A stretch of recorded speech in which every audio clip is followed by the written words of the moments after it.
when I look around, it's virtually everything that I see is becoming very, very confusing. You see, it's very interesting. A lot of people who call themselves left often show off how radical they are because they make statements like, look at the American right. They still believe in creationism. And look at all these terrible things going on, intelligent design. How stupid they are. The same people kept very, very quiet when people were celebrating Gaia theory, which is just as Philistine and superstitious.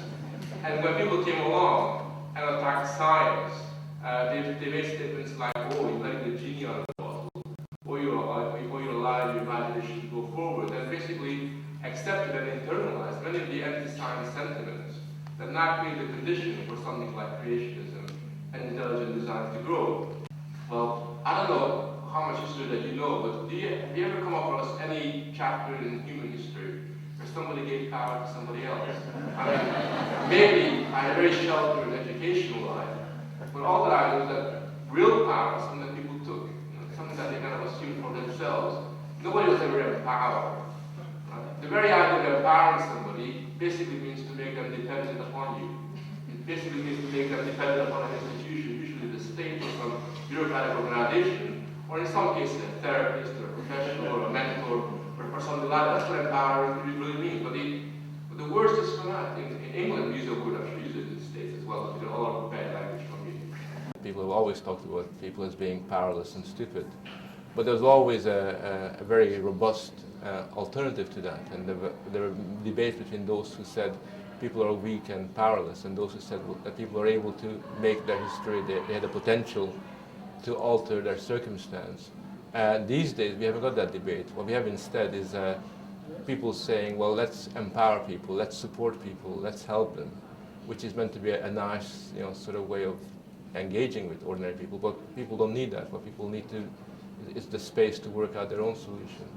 Well, you seem to be saying in your book as well that there's a lack of big ideas anymore, but certainly on this side of the Atlantic, people would argue that issues around gay marriage, abortion, it seems like there's an agenda both from the Republicans and the Democrats that seem to be quite entrenched, and if anything, they mobilised more people in the last election. How do those two things stand side by side? Well, I think you're right. I think people it does seem to be the case that in America there are these big ideological debates between left and right. But when you scratch the surface, you'll find that quite often what these arguments are about are not big ideas. They're not about a vision of the future. They're not about alternative views of what a society should be like. They're about lifestyle. And you have very vitriolic arguments about lifestyle politics, about gay marriage, as opposed to traditional forms of marriage. You have debates about whether it's right or wrong to bear arms, whether they should ban guns.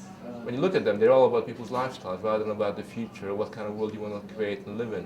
So, just finally, you talk about the Enlightenment, which perhaps if many people can't remember what happened in Vietnam, the idea that they might remember the Enlightenment is a difficult notion. But tell us a little bit what you really mean about the idea that are you pessimistic about the future, optimistic, or how do you really see where we are now and leading forward?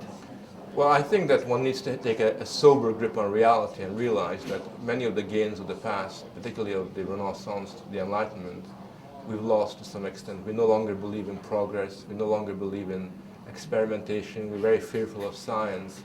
We don't have the same powerful impulse towards celebrating humanity.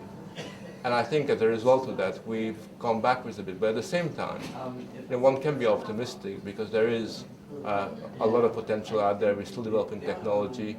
Despite ourselves, we're still contriving to innovate and make new things happen. Politics is usually the denial of fate. It means that human beings are able to make their history, they can change their circumstances. And these days, we have a very different version of what people are about. We no longer think that people are able to make history, to take control over their affairs. Instead, we think of people as being essentially weak, powerless, and vulnerable. In fact, I argue in the book that essentially we talk about people being defined by their vulnerability rather than anything else. And I think under those circumstances, instead of becoming the masters of fate, we become their prisoners. And that's really what the book is about, addressing that problem.